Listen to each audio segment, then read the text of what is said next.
Dear viewers, ఈరోజు సెషన్‌లో మనము అందరూ వేచి చూస్తున్న డిప్యూటీఓ, DIET lecturers, senior lecturers, BEd college lecturers, SCERT lecturers మరియు ఐఎస్సీ లెక్చరర్స్ గురించి వివరణ ఇవ్వడానికి ప్రయత్నం చేద్దాం. మొదటగా డిప్యూటీ డిఓ నోటిఫికేషన్ దాదాపు ఒక దశాబ్దం తర్వాత నోటిఫికేషన్ రావడం జరుగుతుంది. 2009, 10లో ఒకసారి జరిగినట్టుంది. అంతకుముందు 90స్‌లో 95, 99 మధ్యలో జరిగింది. అయితే ఇక్కడ చాలామంది అభ్యర్థులకు ఎవరు ఎలిజిబుల్, క్వాలిఫికేషన్స్ ఏంటి అన్నది కూడా, అదేవిధంగా ఎగ్జామినేషన్ ప్యాటర్న్ ఎలా ఉంటుందన్న దాని మీద కూడా చాలా అనుమానాలున్నాయి. ముఖ్యంగా మనం తీసుకున్నట్టయితే 95స్‌లో పడ్డ నోటిఫికేషన్‌లో పీజీ ప్లస్ బీఎడ్ తీసుకొని ఎగ్జామినేషన్‌లో బీఎడ్‌కి సంబంధించిన child pedagogy, school administration, organization, perspectives of Indian education, అదేవిధంగా డిఫరెంట్ ఫిలాసఫర్స్ గురించి అడగడం జరిగింది. మరి 2009 నోటిఫికేషన్‌లో పీజీ అర్హత నిర్ణయించి బీఈడీ లేకుండా ఫర్ ఎలిజిబిలిటీ ఇచ్చిన తర్వాత ఎగ్జామినేషన్ గ్రూప్ 1 మోడల్‌లో 2 ఆప్షన్స్, ఒక జనరల్ స్టడీస్, అదేవిధంగా ఇంటర్వ్యూ ద్వారా సెలెక్ట్ చేయడం జరిగింది. మరి ఈసారి ఎలా ఉంటుందన్నది కూడా ఒక సంశయం చాలా మందిలో ఉంది. మోస్ట్‌లీ పీజీ ప్లస్ బీఎడ్ ఉండొచ్చు. ఎందుకంటే ఇప్పుడున్న ప్రభుత్వం విద్యా వ్యవస్థ మీద చాలా పనిచేస్తుంది కాబట్టి, మరి పాఠశాల విద్యకు సంబంధించి పోస్టులు కాబట్టి, మరి విద్యకు సంబంధించిన అంశాలు అడగాలనుకున్న ఆలోచన ఉంది కాబట్టి, బీఎడ్ ప్లస్ పీజీ కంపల్సరీ ఉంటూ, నేనన్నట్టు ఇంతకుముందే ఏవైతే చెప్పానో బీఈడీలో ఉన్న అన్ని అంశాలు కూడా మీకు ఎగ్జామినేషన్‌లో ఉండొచ్చు. మరి 20 పోస్టులే ఉన్నాయి. చాలామంది యాస్పిరెంట్స్ ఉంటారు. మరి చాలా ప్రణాళికాబద్ధంగా, స్ట్రాటజిక్‌గా ప్రిపేర్ అయినట్టయితే మనం ఈ పోస్టులకు పోటీ పడవచ్చు. రెండోదొచ్చేసి డైట్ లెక్చరర్స్. మామూలుగా జిల్లా విద్యా శిక్షణ సంస్థ అని డైట్స్ అంటాం. ప్రతి డైట్‌లో దాదాపు 30 పోస్టులుంటాయి. అందులోకెళ్ళి మనం చూస్తున్నట్టయితే diet lecturers 17 plus 7 senior lecturers, ఒక ప్రిన్సిపల్, ఉర్దూ మీడియం 5. సో, మనం చూస్తున్నట్టయితే 65 డైట్ లెక్చరర్ పోస్టులు ఇవ్వడం జరిగింది. అంటే 10 కాలేజీలకు సంబంధించి 6.5. సో, ప్రతి కాలేజీలో 6-7 పోస్టులు ఫిలప్ చేస్తున్నారు. ముఖ్యంగా గమనించాల్సిన అంశం ఏంటిదంటే, ఎన్‌సిటీ నార్మ్స్ ప్రకారము పోస్ట్ గ్రాడ్యుయేషన్ ఒక అకాడమిక్ క్వాలిఫికేషన్. అదేవిధంగా ప్రొఫెషనల్ క్వాలిఫికేషన్ వచ్చేసి ఎంఎడ్ కంపల్సరీ ఉండాలి.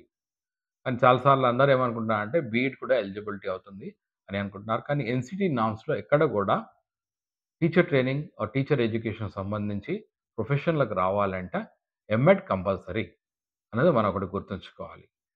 అదేవిధంగా సిటీ లెక్చరర్స్ అంటే BEd college lecturers, SCERT lecturers, అదేవిధంగా ఐఐసీ లెక్చరర్స్‌కి ఏ విధమైన క్వాలిఫికేషన్స్ ఉంటాయంటే, ఇది గ్రాడ్యుయేషన్ అబోవ్ ఉంది కాబట్టి మనం చూసినట్టయితే అకాడమిక్ క్వాలిఫికేషన్ ఏదైతే PG, MSc or oblique MA plus MEd plus NET or SET ఉండే అవకాశం ఉంటుంది. ఎందుకంటే ఆహ్, ఈ బీఎడ్ కాలేజ్‌లో కావచ్చు, ఎస్సీఆర్‌టీలో కావచ్చు, అదేవిధంగా మనం చూసినట్టయితే ఐఏఎస్‌సిలో పరిశోధనలు జరుగుతూ ఉంటాయి కాబట్టి, నెట్, సెట్ అర్హతలున్న వాళ్ళు మాత్రమే వాళ్ళని గైడ్ చేయగలుగుతారు. కాబట్టి మనం చూసినట్టయితే ఈ విధమైన ఎడ్యుకేషన్ క్వాలిఫికేషన్స్ అర్హత నిర్ణయించబడొచ్చు.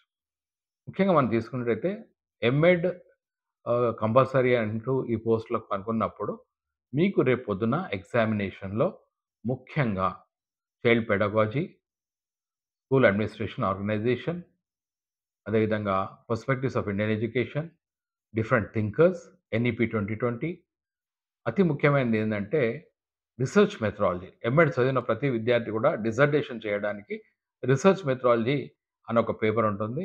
ఇది అత్యంత క్లిష్టమైనది. దీంట్లో ముఖ్యంగా మనం చూసినట్టయితే రిసర్చ్ ప్రాబ్లమ్ ఐడెంటిఫై చేయడం, స్టేట్మెంట్ రాయటం, డేటా ఎలా కలెక్ట్ చేయడం, డేటా ఇంటర్ప్రిటేషన్, హైపోథసిస్ ఇవన్నీ ఉంటాయి.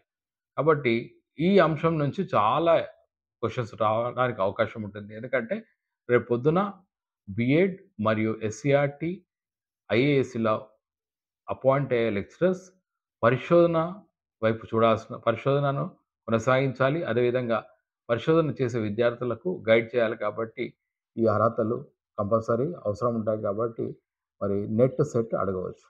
ఇదే కాకుండా మనం చూసినట్లయితే చైల్డ్ పెడగాలజీ గురించి మాట్లాడుకున్నప్పుడు, మామూలుగా తెలంగాణలో మనం సైకాలజీ పేపర్ అంటాం.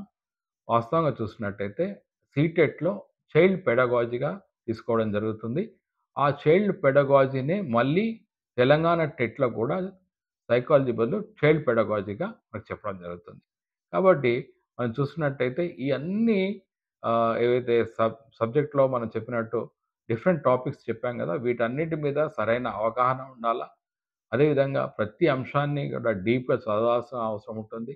ప్రణాళికాబద్ధంగా చదవాల్సిన అవసరం ఉంటుంది. స్టాండర్డ్ మెటీరియల్ చదవాల్సిన అవసరం ఉంటుంది. మెటీరియల్ అంటే నేనేమంటున్నా అంటే ప్రామాణికమైన బుక్స్‌ని చదవాల్సిన అవసరం ఉంటుంది. అప్పుడైతేనే మనము మరి ఈ రానున్న నోటిఫికేషన్‌లో ఏవైతే మనం పోస్టులు చెప్తున్నామో మరి చూసినట్టయితే పోస్టులు చాలా తక్కువున్నాయి. నేననుకుంటాను ఎప్పుడైతే డిప్యూటీ డీఓకు బీఎడ్ అన్నప్పుడు కూడా చాలా కాంపిటీషన్ ఉండొచ్చు. డైట్ లెక్చరర్స్‌కు పీజీ ప్లస్ ఎంఎడ్ అన్నప్పుడు కొద్దిగా ఎక్కువ కాంపిటీషన్ ఉండొచ్చు.